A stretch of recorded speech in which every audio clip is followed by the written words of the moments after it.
DElEd fourth semester में आज का टॉपिक है दो अज्ञात राशि वाले रैखिक समीकरण अर्थात युगपत समीकरण।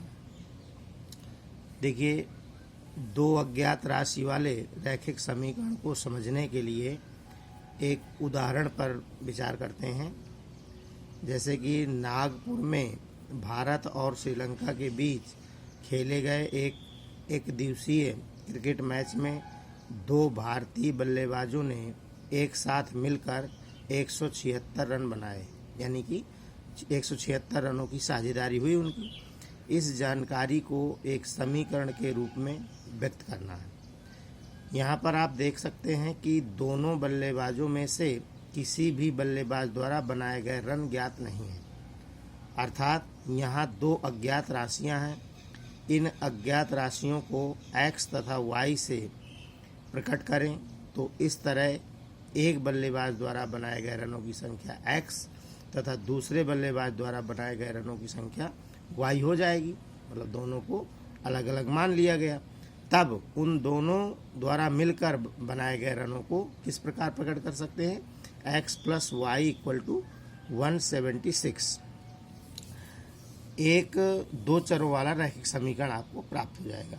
इस प्रकार हम कह सकते हैं कि दो अज्ञात वस्तुओं की संख्याओं के बीच संबंध व्यक्त करने के लिए रैखिक समीकरण का प्रयोग होता है, और उसकी परिभाषा कुछ इस प्रकार बन जाएगी कि उस समीकरण को जिसे ax + by + c के रूप में व्यक्त किया जा सकता हो, जहां a, b और c वास्तविक संख्याएं हैं तथा a और b दोनों शून्य नहीं हो सकते, दो चरों वाला रैखिक समीकरण कहा जाता है।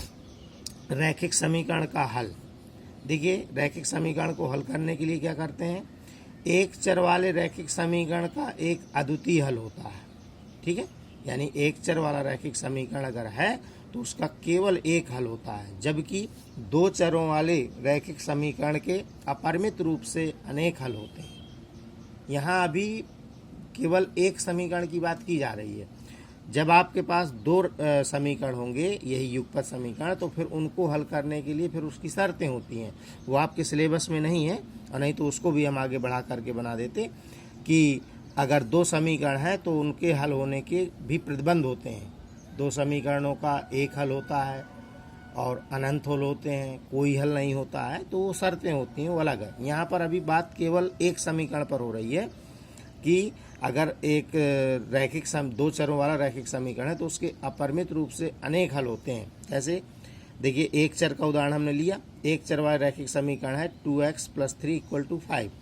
यहाँ पर हमने इसको सॉल्व किया तो 2x = 5 - 3 तो 2 आ गया, और नीचे भेज दिया, पक्षांतर करा दिया तो x का मान 1 निकला। ये अद्वितीय हल है, यानी कि x = 1 ही इसका हल है और दूसरा नहीं हो सकता। अब जाइए जरा चलते हैं दो चर वाले में। तो दो चर वाला जो रैखिक समीकरण है x + 2y = 6। अब आप इसमें हल तो नहीं कर सकते, लेकिन बाहर से मान रख के इसको संतुष्ट करा सकते हैं। तो एक बार हमने रखा x = 2, y = 2, देख लीजिए संतुष्ट है, 6 = 6 आ गया। फिर इसके बाद में आपने एक बार रखा उसमें x = 0, y = 3। फिर आपने रखा y = 0, x = 6, x = 4, y = 1। यानी ये सारे उसको समीकरण को संतुष्ट करने वाले मान हैं, अर्थात दिए हुए समीकरण के 2, 2, 0, 3, 6, 0, 4, 1 इस प्रकार से अपरिमित हल प्राप्त हो सकते हैं। अब आते हैं दो चरों वाले रैखिक समीकरण का आलेख।